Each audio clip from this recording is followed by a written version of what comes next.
اعوذ باللہ من الشیطان الرجیم بسم اللہ الرحمن الرحیم۔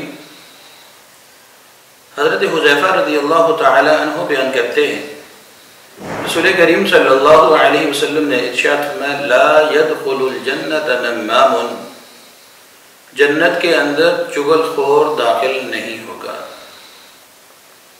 آج ہم اپنی نشست کو دیکھیں، ہم اپنی مجلس کو دیکھیں، ہم بات بات پہ اپنے بھائیوں کی اپنی بہنوں کی چغلی کرتے ہیں۔ مقصد کیا ہے؟ رسول کریم صلی اللہ علیہ وسلم نے وضاحت فرمائی یہ چغل خوری ہے کیا؟ ایک آدمی کی بات دوسرے کو بتلا کر ان کے درمیان جھگڑا کروا دیا جائے، ایک بہن کی بات دوسری کو بتلا کر ان کے درمیان لڑائی کی فضا قائم کر دی جائے۔ آج ہماری اکثر مدرسیں ایسی ہوتی ہیں، ہم ایسی گفتگو کرتے ہیں جس کا کوئی مقصد نہیں ہوتا سوائے اس کے کہ ہم آپس میں مسلمانوں کو ایک دوسرے سے متنفر کرتے ہیں۔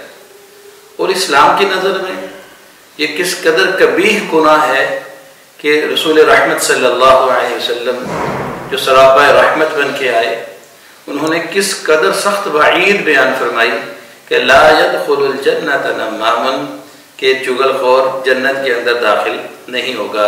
اللہ ہمیں اس قبیح قسم کے عمل سے بچنے کی توفیق عطا فرمائے۔